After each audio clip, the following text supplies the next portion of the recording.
চট্টগ্রামের আলোচিত আইনজীবী সাইফুল ইসলাম আলিফ হত্যা মামলার বিচারিক কার্যক্রম শুরু হচ্ছে আজ সকাল 10টায় চট্টগ্রামের বিভাগীয় দ্রুত বিচার ট্রাইব্যুনালে অভিযোগ গঠনের মধ্য দিয়ে এ মামলার আনুষ্ঠানিক বিচার শুরু হবে। বিষয়টি নিশ্চিত করেছেন মামলার আইনজীবী মোহাম্মদ রায়হানুল ওয়াজেদ চৌধুরী। শুনানির সময় কঠোর নিরাপত্তায় এ মামলায় গ্রেফতার থাকা আসামি চিন্ময় কৃষ্ণ দাস সহ 22 জনকে আদালতে হাজির করা হবে। 2024 সালের 26 নভেম্বর চিন্ময় কৃষ্ণকে কারাগারে পাঠানোর প্রতিবাদে বিক্ষোভকারীদের সঙ্গে সংঘর্ষে খুন হন সাইফুল ইসলাম আরিফ। দর্শক, এই বিষয়ে আরো জানাতে চট্টগ্রাম থেকে যুক্ত হচ্ছেন সহকর্মী সাইফুল মাহমুদ। সাইফুল, শুনানির বিষয়ে কি তথ্য আছে আপনার কাছে এবং আদালত পাড়ার নিরাপত্তা ব্যবস্থা কেমন দেখছেন জানাবেন। যে ফাহমিদা আসলে যেমনটি বলেছেন, আমি কিন্তু ঠিক এই মুহূর্তে দাঁড়িয়ে আছি আদালত পাড়াতে এবং কিছুক্ষণ আগে চিন্ময় কৃষ্ণ দাসকে কিন্তু আসলে কঠোর নিরাপত্তার মধ্যে দিয়ে কিন্তু আসলে আদালতে হাজির করা হয়েছে। আমরা আপনাদেরকে আসলে দেখানোর চেষ্টা করছি। এই মুহূর্তে কিন্তু আদালত প্রাঙ্গণ কিন্তু একদম সুশান নীরবতা পালন করছে। এখানে কিন্তু কাউকে, শুধুমাত্র যারা এখানের আইনজীবী আছে এবং কর্মচারী কর্মকর্তা আছে তাদেরকে কার্ড দেখিয়ে ভিতরে প্রবেশ করানো হচ্ছে। এর বাইরে কাউকে কিন্তু উপরে ওঠার কোনো সুযোগ দিচ্ছে না এবং আদালত প্রাঙ্গণের যে সমস্ত গেটগুলো ছিল সব গেট কিন্তু আসলে বন্ধ করে দেওয়া হয়েছে।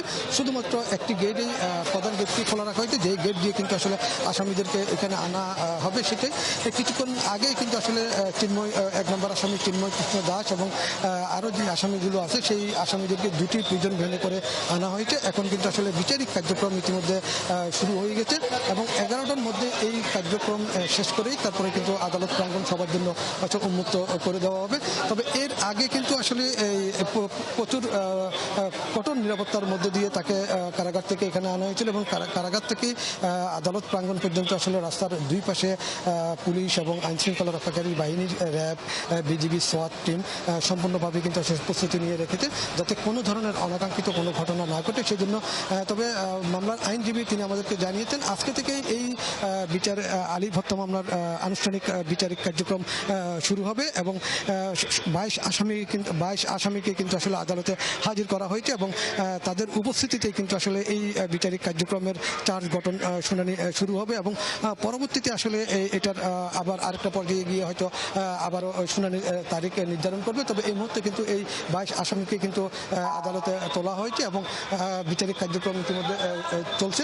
তবে বিচারিক কার্যক্রম শেষ হলে হয়তো আমরা আপনাদেরকে কিন্তু আরও বিস্তারিত জানাতে পারবো। তবে এই আদালত প্রাঙ্গণের যত আইনজীবী রয়েছে প্রত্যেকে কিন্তু আসলে এখানে অবস্থান করতেন এবং ভোর থেকে কিন্তু এখানে কিন্তু আইনশৃঙ্খলা রক্ষাকারী বাহিনীর সাথে সাথে কিন্তু আমরা একটু কথা বলবো সরকারি পিপির সাথে, যিনি কিন্তু মহানগর পিপির সাথে আমরা একটু কথা বলবো। আমরা একটু ওনার কাছ থেকে আসলে আলিফ হত্যা মামলার আজকে যে বিষয়টি সেটা একটু জানার চেষ্টা করবো। আজকের বিষয় হলো যে আজকে অত্র মামলার ধার্য তারিখ, আজকে আসামিদের অভিযোগ শুনানি হবে, অভিযোগ গঠনের বিষয়ে শুনানি হবে। যদি এরপরে সবাই আসবে, সবাইকে জিজ্ঞাসা করবে যে আপনারা এরকম একটা ঘটনা ঘটেছে, এই ঘটনায় মামলা হয়েছে, মামলা বিচারে আসছে, আপনারা এই ঘটনার সহিত জড়িত, আপনারা দোষী না নির্দোষী, এই মর্মে তাদের থেকে উত্তর নিয়ে আজকে অভিযোগ গঠন করা হবে। ধন্যবাদ। আমরা শুনছিলেন মহানগর পিপির বক্তব্য এবং পরবর্তীতে হয়তো আমরা আপনাদেরকে আরো বিস্তারিত জানাতে পারবো বলে আশা করি। ফাহমিদা, এই ছিল আমার কাছে আলিফ হত্যা মামলার সর্বশেষ পরিস্থিতি নিয়ে তথ্য। ধন্যবাদ আপনাকে।